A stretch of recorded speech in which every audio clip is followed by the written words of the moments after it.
Pokemon Emerald is one of those games that has both a lot of fans and a lot of haters. While some love it for just how much it brought to the series, others feel as if it's somewhat overrated. It's not just Pokemon Emerald though. Generation 3 is a divisive group of games in and of itself. The fact that 1/3 of the game takes place over water and the ridiculous amount of HMs required to advance the story turns a lot of people off to the Hoenn region. When I was growing up though, Hoenn didn't really enter my rotation of Pokemon games until Omega Ruby came out. After all, I grew up with the DS as my main console. It's not that I didn't play the older games at the time though. In fact, Fire Red was and is one of my favorite games in the whole series. It's just somehow Emerald has always eluded me. But recently I decided it was time to finally be cultured in the original Hoenn region and find out if Pokemon Emerald was as good as people made it out to be. And let me tell you, things got interesting. Honestly, I think my perspective is pretty unique when it comes to this particular game because of how much I love Omega Ruby. I mean, you would think that these two games would share the same region wouldn't be that different, right? Well, let me take you through Pokemon Emerald to find out the answer to that question. Our journey begins in the ultra-nostalgic town of Littleroot. Gen 3 starts you off in a somewhat unique way compared to the previous generations, since you first appear inside of a moving van. But the moment you step out, you're greeted by this music.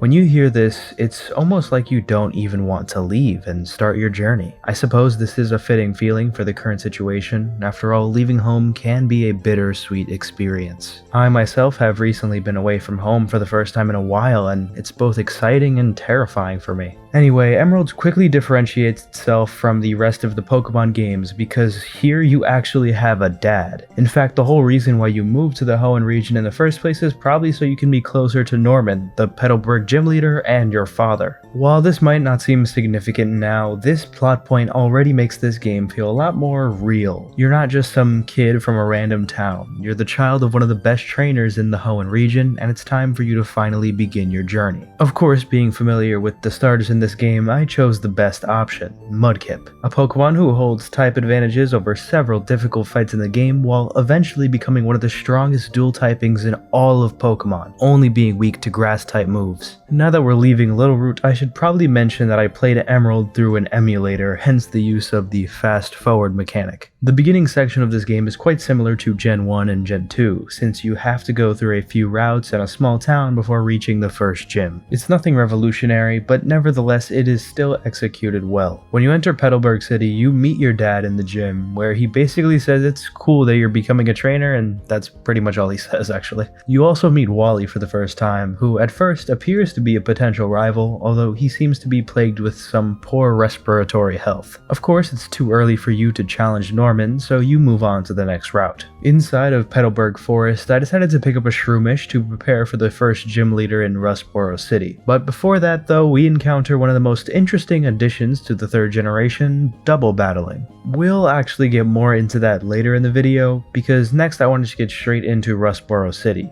And as you enter, one of my favorite songs from this game starts to play.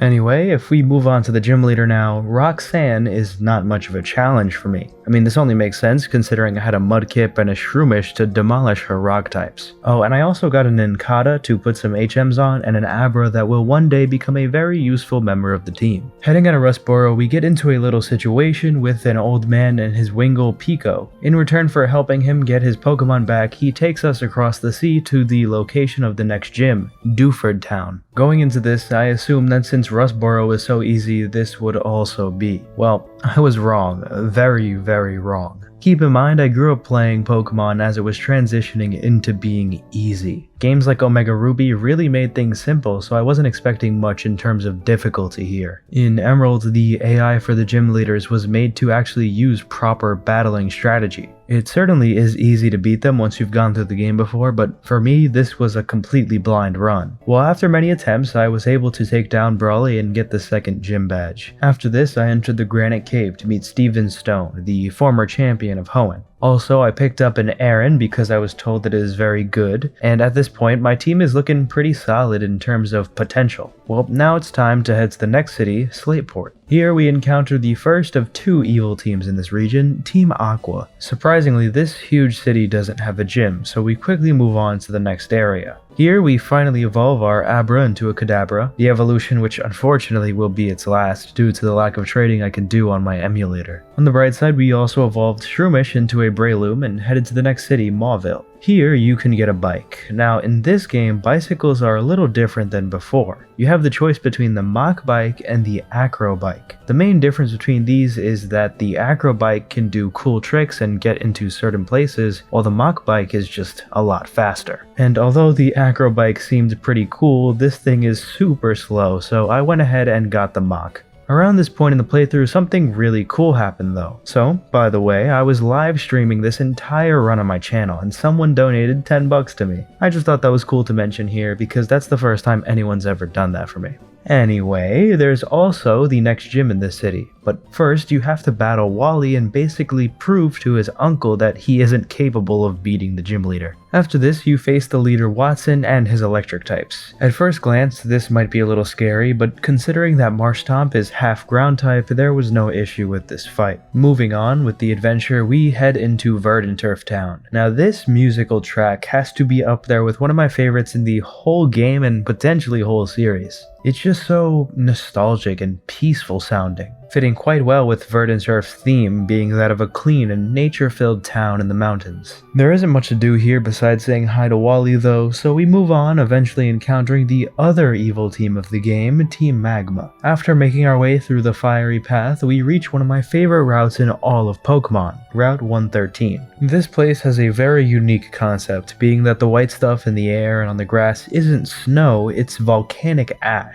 Moving along, we reach Meteor Falls, where we see some more development between Team Aqua and Team Magma's story. But after this long journey to the next town, we finally enter Lava Ridge. Flannery, its fire-type gym leader, is pretty much a joke considering we have Marshtomp. Yeah, it's kinda anticlimactic how weak this gym is considering we had to go through like 5 different routes and 2 different towns to get here, but whatever. The next gym is one that we've been waiting for since the beginning of the game, Petalburg City Gym. As we learned at the start of the game, the gym leader is Norman, and his team is certainly a lot better than Flannery's. Most notably, his slacking is one of the most difficult to handle due to its high stats and level. But after defeating him, you gain access to the most important HM in all of the game, Surf. With this, you basically unlock the other half of the game. But before we head to the seas, we still have a gym to take care of on the mainland. On our way there, we clear the Weather Institute of Team Aqua, battle our rival, and get the HM Fly, which we can use after defeating the next gym leader. But when we arrive into Four Tree City, the gym seems to be blocked off by some invisible force, so we have no choice but to move on to the next route. Fortunately, we encounter Steven here, and he tells us that the invisible force is just a Kecleon, and he helps us reveal it with the Devon Scope. Now we can enter the Four Tree City Gym. The leader, Winona, would not be an easy opponent, however.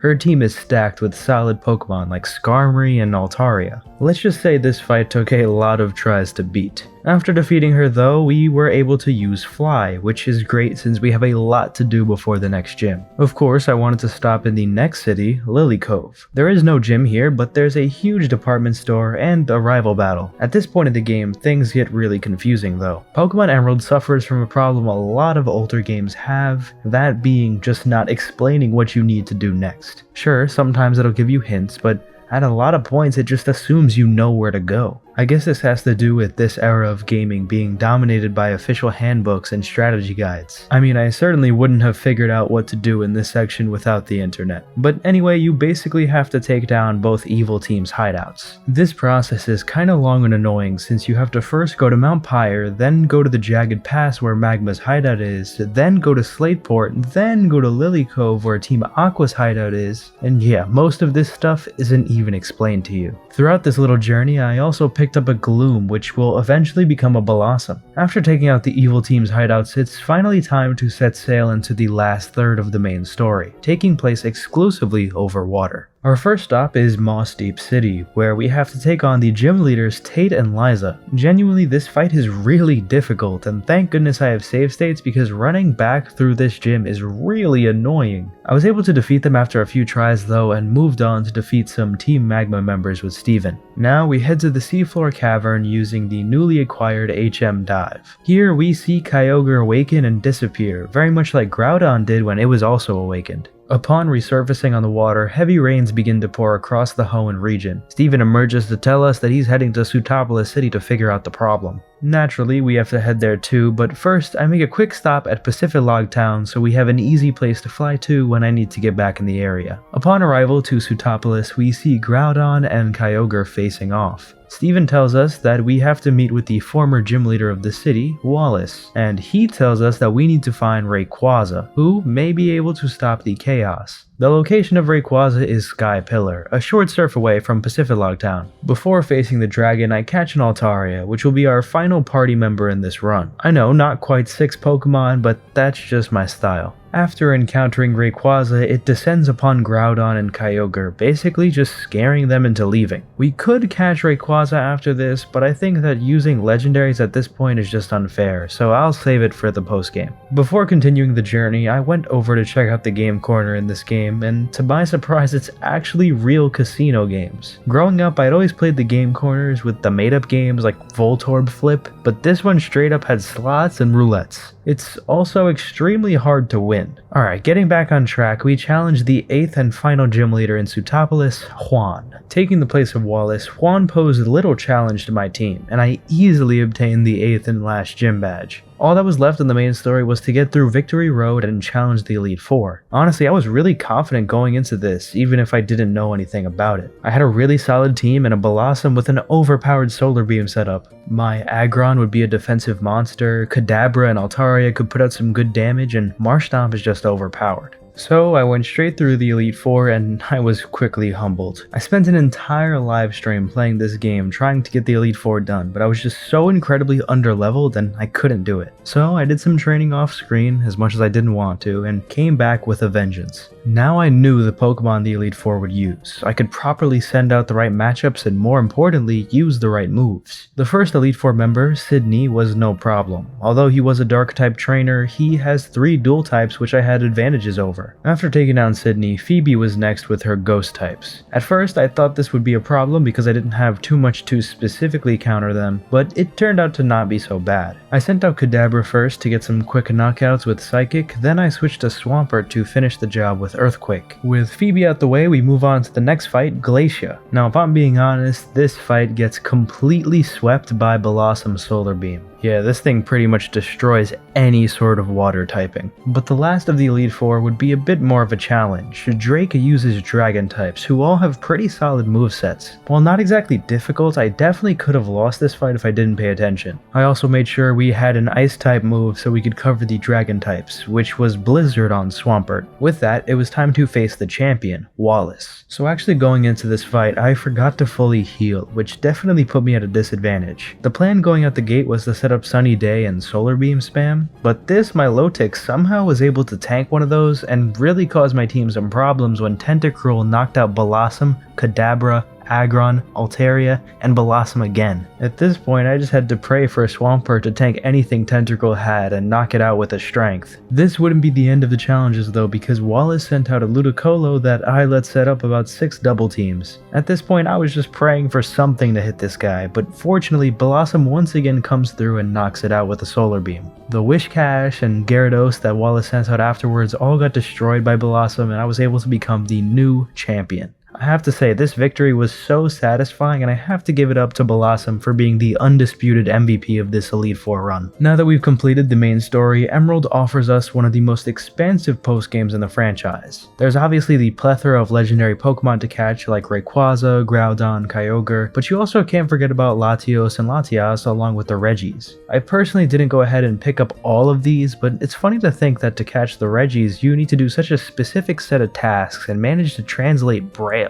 Latias was also kind of annoying to find since it's basically hidden in random places across the region and you just have to get kinda lucky enough to stumble upon it. You can certainly manipulate the game by going in and out of houses and running around in grass, but this did still take a while. As for the other post-game stuff, there's the Battle Frontier, which Omega Ruby did not have. Honestly, going into this I didn't know what to expect besides just really difficult fights. To my surprise, the first fights I took on weren't really that difficult. I think that this is because you will progressively challenge better trainers as you win matches. I didn't really have the time to go through this whole frontier, but best believe if I was playing this game in the early 2000s, I'd have put hundreds of hours in here. With that being said, that was pretty much my whole experience playing through Emerald for the first time, and let me tell you, it was amazing. These days I've been really unimpressed with Pokemon games. Like, I guess they aren't that bad in terms of just being generally decent games, but they don't really have that charm like they used to. Emerald feels like the developers were really trying their hardest to put their heart and soul into the experience. The battling is actually challenging and the storyline is pretty significant, at least for a Pokemon game. I also have to give it up to the region design here. A lot of people don't like Hoenn because of how much of the game takes place over water, and yes, that is somewhat annoying if you don't have repels, but besides that, it's actually quite nice.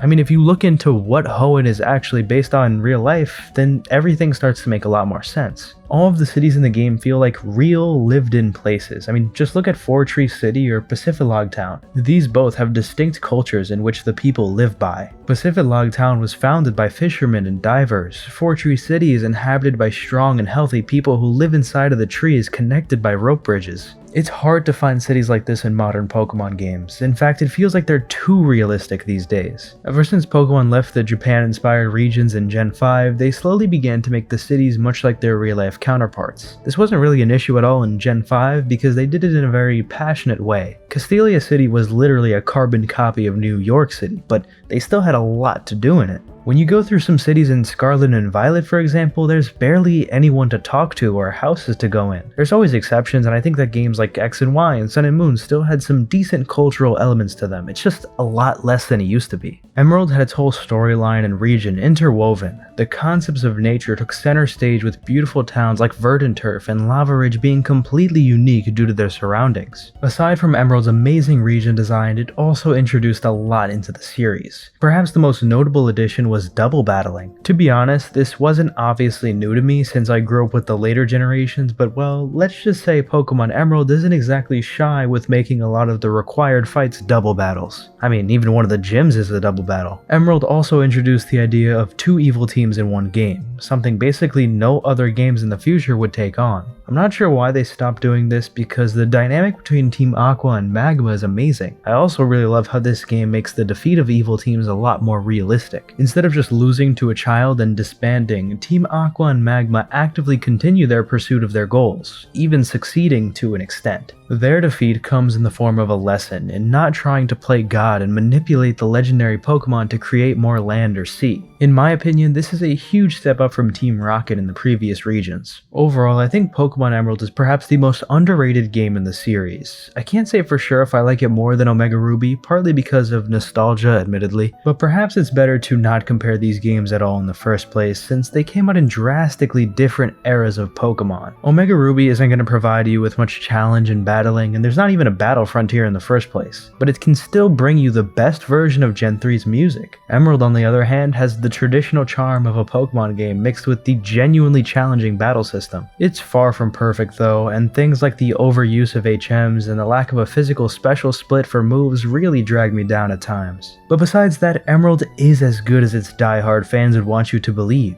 and if you haven't gotten a chance to play it for yourself, go ahead and try it. You certainly will not regret it.